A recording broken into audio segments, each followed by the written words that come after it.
Hi, so Blizzard have just done another interview, this time not with Ian Hazakostas actually, but they've given the strongest hints yet of tangible changes to the way factions are going to be working in World of Warcraft at some point. So what I'm going to do is I'm going to go through the things that they've said and add my own commentary into that. Some of it is a little bit cynical.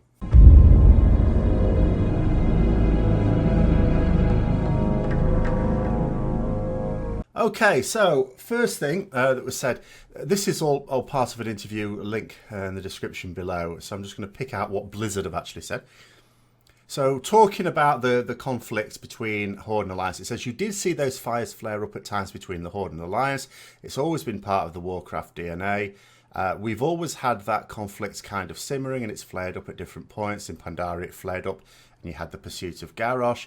Ultimately, the Horde and Alliance came together to take him down, but there were still definite points where both of these forces were struggling against one another. We wanted to refocus on this red versus blue conflict. Now, my take on this particular thing is, I don't agree that it flared up now and then, if you want to say that, yes, but to suggest that it does it each expansion, I don't agree with at all. But I've always had the idea that they've always wanted it to. I think the problem with World of Warcraft, it's not a problem, but for this purpose it is that being essentially a PvE game, the story has to lead into the dungeons and the raids and things like that. And of course that's common for both Alliance and Horde. So there has to be a common foe. And although in the Warcraft Chronicles, with various foes that we've defeated in raids, sometimes in the official storyline it's the Alliance that have done it, and sometimes it's the Horde that's done it. Nonetheless, we very rarely acted against each other in it. There's been the odd one, the gunship battle, Nice Ground Citadel, things like that. But by and large, we've either actually worked together, or at the very least, we haven't been opposing each other. It's always been about the common threat. But I do agree that they have, it's always been clear that they have always wanted to flare it up, and the cycle has always been, you know, usually at the end of an expansion or the start of an expansion, there's a Horde versus Alliance thing, and then it just stops as we do the common the common enemy thing. And then at the end of the expansion or the beginning of the next one, the flaring up does that. But it lasts for the equivalent of a few days worth of content is generally how it's worked. Obviously, things are different now. So, on to the next one. So it says, there has always been some question as to what the Horde stood for. And that has changed and evolved over time. This guy apparently is something to do with the story, by the way. He works on the storyline in some context. It says, that has changed and evolved over time. Is it this disparate collection of outcasts that nobody will align themselves with, and that's why they're together out of necessity? Or is it this group that's driven by honour and courage? Players have been able to identify and pull out parts of the storyline that they favour and maybe turn a blind eye to some of the other things, but all of those things have been part of the Horde's history. I'm definitely with him on the idea that a lot of people do tend to try and pick out threads and ignore other stuff in there. However, when it's this, you know, it gives these two things what the Horde stand for. Disparate collection of outcasts that nobody will align with. For a number of the factions within the Horde, that is most definitely true. The Forsaken, it's definitely true. I mean, the Forsaken and the Blood Elves are effectively Alliance rejects. For the Trolls and the Orcs and the Tauren, it's a different thing, though. They didn't band together just because no one else would take them. You know, the Trolls and the Tauren had managed without anyone else forming with them anyway. That was all fine. I mean, that was effectively friendship with Thrall and common purpose and stuff like that. So that was a different thing. However, this idea says, or is it this group's that's driven by honour and courage? That's absolute, as if to suggest that you don't find that in the Alliance. So no, it's certainly not that. But I would also say it's not just a collection of groups that can't find homes elsewhere. But it is that for the Forsaken and for the Blood Elves. It is that for them. I would say for the other races, not so much. I mean, the Goblins are a completely different thing. The Pandaren split themselves between the two anyway. I mean, you could argue that the Pandaren that joined the Horde joined it because of certain virtues that they saw in the Horde, not so much the Alliance. But I think for the Orcs, the Tauren and the Trolls, it's never been about needing each other so much as that common bond that was formed by Thrall. I think it's as simple as that. So I don't think it's ever been any doubt, and I don't think it's ever seriously changed. Even with the direction that Sylvanas has taken the Horde now, it didn't really change with the direction that the Garrosh was taking it. The only real difference between Sylvanas and Garrosh now is that we haven't really got factions within the Horde splitting up in terms of whether they're happy or not. There's only really Saurfang saying anything against it. Obviously, there's a few that are not happy, but no one's, doing anything. Then it says, while we've had conflicts like the Siege of Orgrimmar, none of those really resolved what the Horde is. Again, I don't really see it as a deep question. I don't understand why they think it's not a known quantity, that it requires exploration, because it's 2 parts. Comment below if you think that I'm missing something here, but it's the original, the original, I suppose, was just Orcs, but, Orcs, Tauren, Trolls, that was Thrall, basically making friends with their leaders, none of whom are now the leaders of their respective race, and the other, Forsaken, that was it was a marriage of convenience. Blood Elves, same sort of thing, really. Other races, different reasons there. But I don't see it as, this is worthy of exploration. It's like, it just seems obvious to me. It says, Battle for Azeroth is absolutely an opportunity to look at both sides, honourable and evil, that have made up the Horde storylines throughout the years and pull them together, and maybe give a chance for the Horde to look inward and maybe become something new, something stronger than it ever was before. Usual yada yada yada about, we're telling this exciting story. Ignore that completely. But what is going to be interesting is just the little thing there where they say about give a chance for the... opportunity to look at both sides that have made up the Horde storylines throughout the years. Now, obviously, we've already seen Rexxar in there. We sort of know from BlizzCon that Thrall is going to make a journey to Zandalar with Vol'jin's ashes. So that's going to be interesting, pulling all those little threads together and maybe reminding some people of some things or educating people who hadn't played the game back then or have just forgotten. So that is potentially of interest. It says, we look at this as an opportunity. Should bloody well hope so, wouldn't you? You should see, I imagine you see a storyline of an expansion as an opportunity every time, don't you? But anyway, sorry. And it says, the thing is, to get there, we have to look at those scars that have come along the way. That's the only way we can grow and move beyond, is taking an honest look at the things you've done, and nobody is exemplifying that path to the Horde more than what Sylvanas and Saurfang and those other heroes are doing. They are embodying the other aspects of what the Horde was.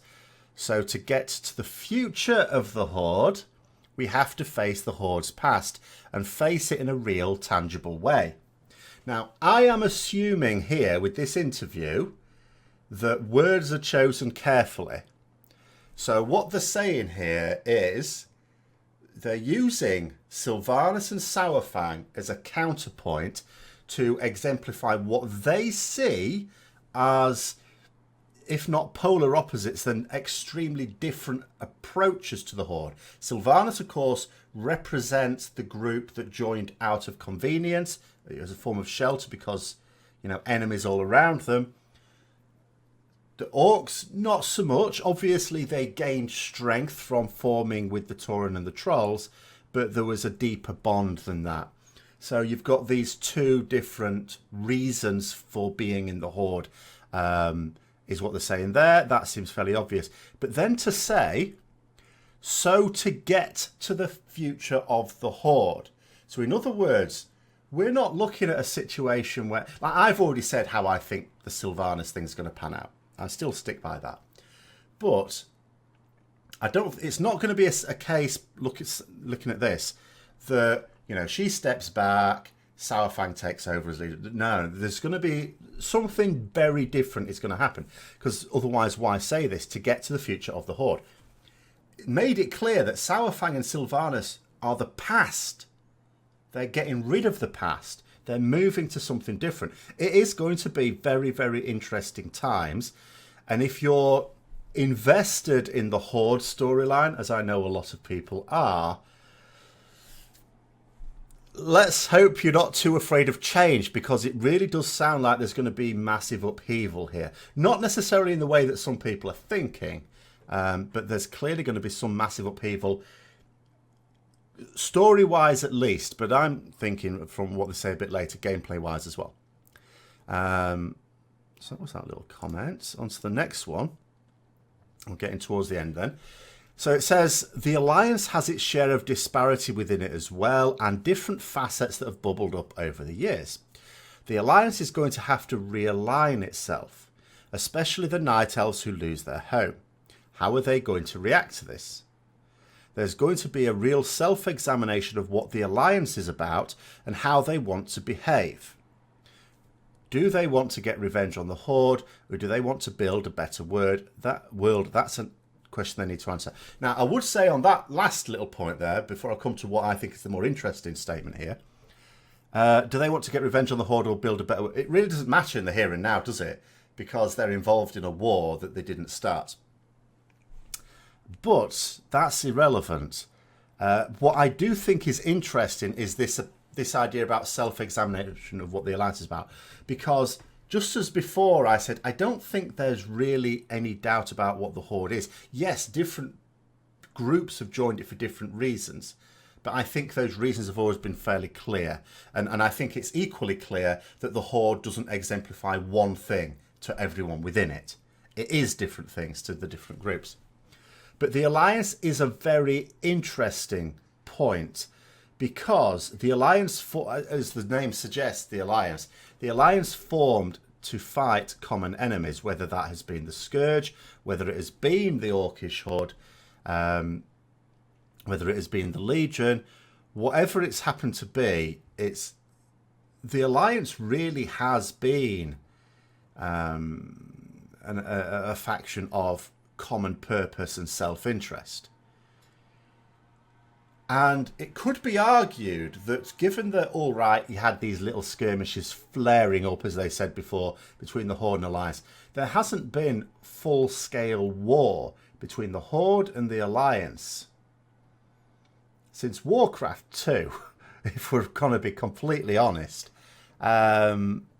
So that's a long time ago. So, in the meantime, what has the Alliance meant? That is more of a question. I honestly don't know. The only thing I think that where it's made sense to stay together is because they tend to share similar values. None of the factions within the Alliance piss off anyone else, apart from the gnomes. But the dwarves seem quite happy for to host them. So fair play. But yeah, I think that is a question that is worthy of examination. It's just that I don't think it's going to be examined. I think Battle for Azeroth is going to be more Horde focused. It's certainly starting up as more Horde focused, but I don't see much with the Alliance. But of course, who knows how it's going to pan out? It might swing one way and then the other throughout the expansion. Who knows? I don't know. And then on to the final one. Now, this is where they're really talking about a change for the faction. So, well, they were specifically asked about this. Well, what I would say is that there is definitely room for what those factions represent to evolve and change, and for their relationship to change. Those factions are so tied into player identity. When you see those banners, you know what they stand for. They're personal to you as a player. You did things for that faction, you fought that enemy, you held the line for them, defended your capital, all those things. That wouldn't be something we would take away lightly. They're not saying at this point that it's not something they will take away. They won't take away lightly. There's been other things that they have taken away or attempted to take away. It says that's part of the Warcraft DNA. But use that term. But shaping what those factions mean in the world and how they interact with one another, That's something this expansion really allows us to focus on and resolve in a way that will be satisfying for players on both sides. Well, I can only assume this person hasn't really used the internet before to say the last one. Obviously, any change is never going to be satisfying for both sides, but that doesn't matter. What's interesting is they are building up to some sort of change.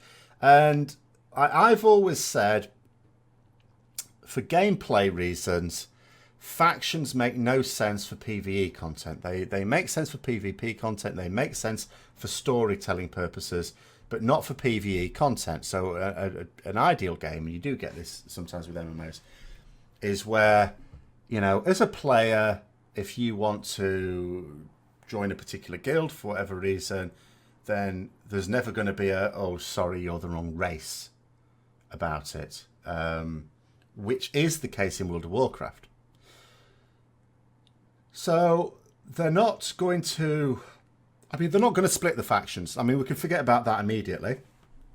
This idea of 3 factions. 3 factions in fact, 3 factions doesn't even make sense now. There's not actually any benefit to it. There was a benefit to it over 10 years ago. Because world PvP, or any sort of PvP like that, you want, you don't just want 2 factions because you always get an imbalance, as we have. But now, things are sharded and the world PvP, everything's basically, all PvP is effectively instanced now. Even world PvP, war mode, you're sharded with other people in there, but it sort of keeps numbers, or it's capable of keeping numbers roughly even, except on an RP realm when they're not supposed to do it once an expansion's underway. But yeah, so the technology, the way the game runs now, there is now no benefit in that. But also the other problem would be, you would, as they've already said and they've emphasised a few times, the players are invested in one faction or another. So to force someone to have to change it, that's not going to be good, and they're not going to do that. All I see is that the best that could happen out of this is that they will maybe blur the lines between it, thus allowing players to join rather than splitting them up, if you see what I mean. Now, I'm not saying that this is suggesting that. I'm not suggesting that they are going to dissolve those faction restrictions when it comes to joining guilds and doing dungeon runs, raid and stuff like that. Simply that maybe they are. But what it does strongly suggest is they are doing something. They are going to do something. It's not necessarily something that would be here this expansion. It may be more for the next expansion, which of course, remember, they will be already on with. Maybe they will announce something at BlizzCon, not obviously about a new expansion, but more about what they're talking about here. Because by the time BlizzCon rolls around, it's not too long now. The expansion will be underway. It'll have been underway for a few months. And it could be an interesting time to start talking about what's coming next. And if what's coming next involves any of these changes, then maybe that. Other than that, we're just guessing. But given that earlier statement about future of the Horde, and making it clear that Sylvanas and Shadowfang both represent the past.